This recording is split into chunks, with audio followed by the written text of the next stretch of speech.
Hey everybody, Brian from the Cabinet Joint here. Today we're talking about our wall-hung vanity. We have a series of wall-hung vanities that range from a single door, you can hinge it left or right. There's a double door with an upright center style. There is a drawer base that has two drawers above and below, one above, one below. So there's a bunch that you can pick from. They range from 18 to 24 high. We can go all the way up to 48 wide on some of them. So check the catalog for all the specs on each individual box. They all assemble much the same. So we're only just going to focus on the assembly today, not the actual features and benefits of the cabinet. You're going to ask me right away, well, why does this one have 4 drawers? The customer in this case, we're building this one here in our shop in Gettysburg. They did a custom front frame where they wanted 2 false drawers above and then 2 drawers below. So we fit the cabinet up accordingly, but I wanted to show you how the assembly goes. So these things, what you have to note about them is the assembly is very different than any other cabinet, as you'll see when we get into it. It uses these brackets to the back, like a 2x4 bracket that come along with the cabinet box. And it's actually dovetailed in. The cabinet back is dovetailed into the cabinet side, so the assembly is all in reverse. The reason being you're supporting this cabinet to the wall and there's nothing below it to suspend the cabinet on, like a toe kick or anything like that. So this cabinet is literally hanging off the wall with it and all the weight of its granite and sink bowl. So these are very, very stout in the way they're built, and you do lose about 1.5 inches of space internally because the cabinet back has to come forward to allow that 2x4 brace to be mounted to the back. So you'll see all that during the assembly. Just trying to point out that these are built differently than any other cabinet we have. So let's get into the assembly itself, and at the end, if you have any further questions, just call your cabinet coach. They'll be happy to help you out. Let's get started. Okay, let's get started on our wall-hung vanity assembly. A couple points I want to make. First of all, standard assembly tools that we show in all of our videos. Rubber mallet or a dead blow, whichever you prefer. Pencil, you might need that for marking scribe lines. A wet rag for your glue. A bottle of glue. Titebond 2 is our favorite, but you can use Titebond 3. It's got a little more of an open working time and it's waterproof if you're concerned about that. And then we've got our Bosch stapler with 1-inch staples. You can use up to 1.25 inches. Nothing longer than that, or you risk the barbs and the staples starting to shank out into your cabinet interior. In terms of box parts, the wall-hung vanities are a little bit different than any other cabinet we offer. Typically, we have an assembly that starts with into the front frame, left and right sides, top and bottom, and the back goes on. Because the back on a wall-hung vanity is fastened to the wall and the vanity can pull away because it's not supported below. It's not sitting on the ground, it's wall-hung, so it's meant to be a freestanding, like a floating vanity. We want that cabinet as secure as possible to the wall, so the cabinet back is actually dovetailed to the cabinet sides. And then you have these thick, kind of 2-inch mounting blocks that go behind. We'll show you in a minute. So it's a little bit different, starting with the fact that you do not begin with the front frame. Almost every other cabinet we offer, except for some corners and some other oddball ones, you start with the front frame laying face down. Not the case. We're going to move our front frame and put it off to the side. Instead, we're going to grab one of our cabinet sides. We'll call it I guess it's the way you're looking at it, it's the right side. And then I'm going to grab my cabinet back, making sure my drawer brackets that I've already installed are oriented correctly. I'm going to go ahead and run a bead of glue in my cabinet back. Oops. Open that up. In my cabinet back dovetail. Remember, the cabinet back is dovetailed, not dadoed.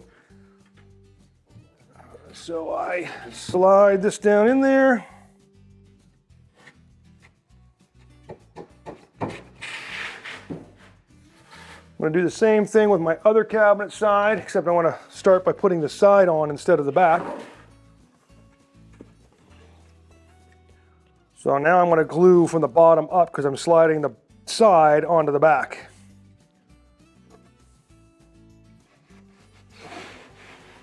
Okay. Now, flip this onto its back. And now we're going to put our top and bottom in, which are going to go into this dado for the cabinet back. So I'm going to grab my glue, starting in the middle, do a bead of glue halfway up.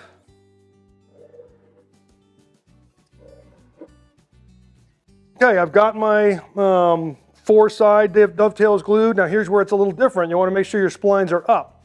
Remember, in every other video we show, we say splines down because you're going into the front frame. You're not doing that here. I want finished surface in, splines up.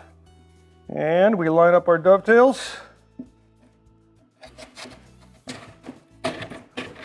And put a bead of glue down here in our back dado.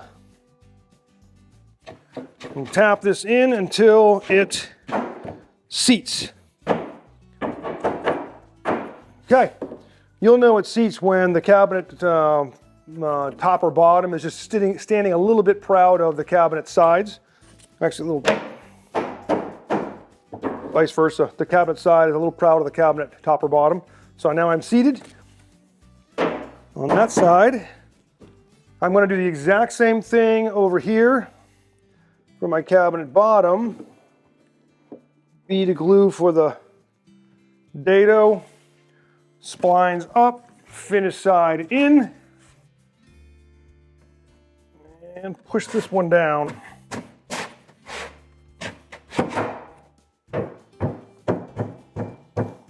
Okay, so now it looks just like a normal cabinet box in reverse. We're going to go ahead and put the front frame on and then our back brackets. But you can see how the ears stick way past? That's where those wooden brackets will go in there to cover up. Once we've nailed the back on or pinned the back on, those brackets will get screwed in place, and that becomes your anchor point for mounting this box to the wall. So I'm going to flip this back up on its back, make sure everything's seated down real good.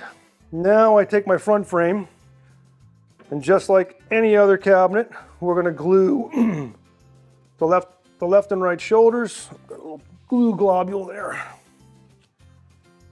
The left and right shoulders on the frame.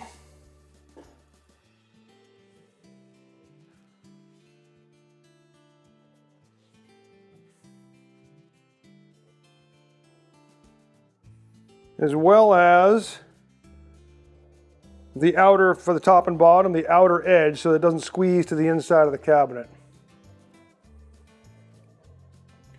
And now we're going to flip it over and tap it on. This is where you've got to be really careful if you're dealing with finished front frames, because you don't want to be banging too hard on a finished frame. But we're just going to line this up. And using the palm of my hand, we'll just get this to sit down. Now, if you really want to get going with a rubber mallet, you can kind of pad that with some foam or something and tap with your rubber mallet. Other option is flip this upside down. If it's a finished frame, make sure you're on a padded surface, and you can just tap to make sure all your surfaces are tight.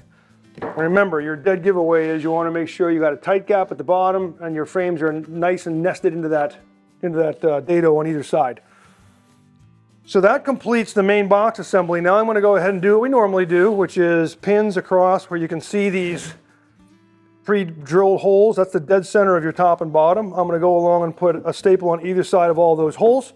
Then I'm going to find the center of that dovetail and strike a line for my outer edge. Normally we would nail that. And I may still, in this case, just to make a nice tight box. But remember, this is dovetailed now. This isn't your normal cabinet back that's sitting in a rabbet and has to be nailed tight to the cabinet side. You are now fastened through that dovetail. But just to make sure that glue binds real good, I'm going to go through and put 3 or 4 pins on both sides by striking a line. So let's start with these and show you how to put those on. Again, line up. This is going to be the dead center of the cabinet top and bottom. One on either side.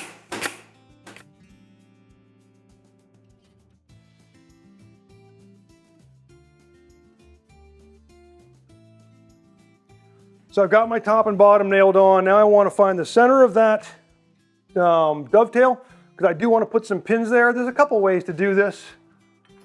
If you want to use a square, you can.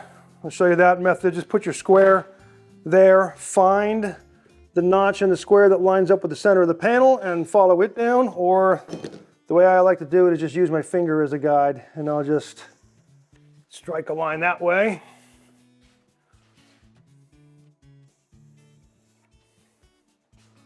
And now we're just going to put 3 or 4 pins all along that line.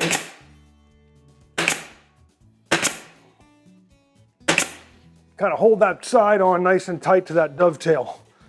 Again, I don't want to risk any chance of this cabinet peeling off the wall due to a loose juncture where the side meets the back.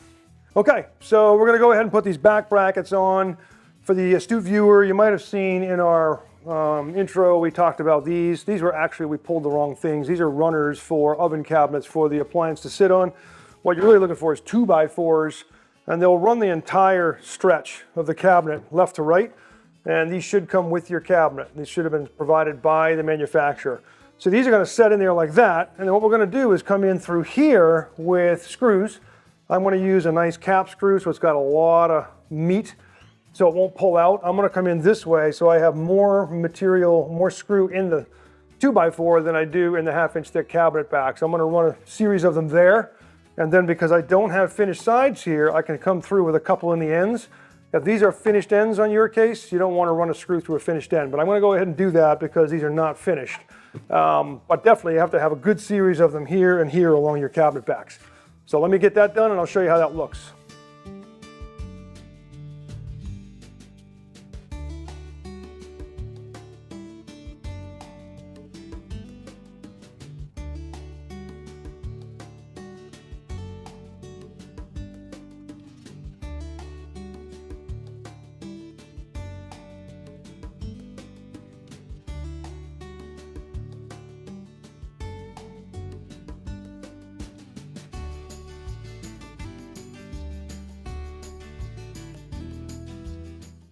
Okay, I've got my back brackets on. If I tip this up, you can see I've got a series of screws in here. And then in the end, I put one in the end of each 2x4. You can do 2 if you want, but because I'm already anchored real tight right up here, I just put one towards the bottom of each 2x4. And there's the front of your cabinet. As is typical in all of our assemblies, we kind of tell you, make sure you're level with your front frame and cabinet sides here. Otherwise, the box is going to dry up, racked. We don't want that. And then of course the inside, we want to make sure we use our, wherever it went, my wet rag with glue to wipe your glue out. Go through the inside of your cabinet, make sure you get all the excess glue that might have squoze out to the finished surfaces of the inside of the cabinet. Get that all wiped up and you're pretty much done. Again, intent of this cabinet is to hang off the wall, so make sure you're into good stud material and you use a very, very long screw when you're installing this cabinet. Because remember, you got 2 inches here, plus a 1/2 inch of sheetrock. So if you use a conventional 3 or 3.5 inch installation screw, you've only got a 1/2 inch to 1 inch of screw in the wall, in the stud itself. So make sure you use a nice long screws to anchor these to the wall with a big head on them, a big cap, so it can't pull through the plywood. Once you put granite and a sink and a faucet on this and it's all one to peel off the wall, how tight you mount this to the wall and how tight you make this back structure during your assembly is critical. So we hope this helped. If you have any questions, always call your cabinet coach. They'll be happy to walk you through it. Thanks for watching.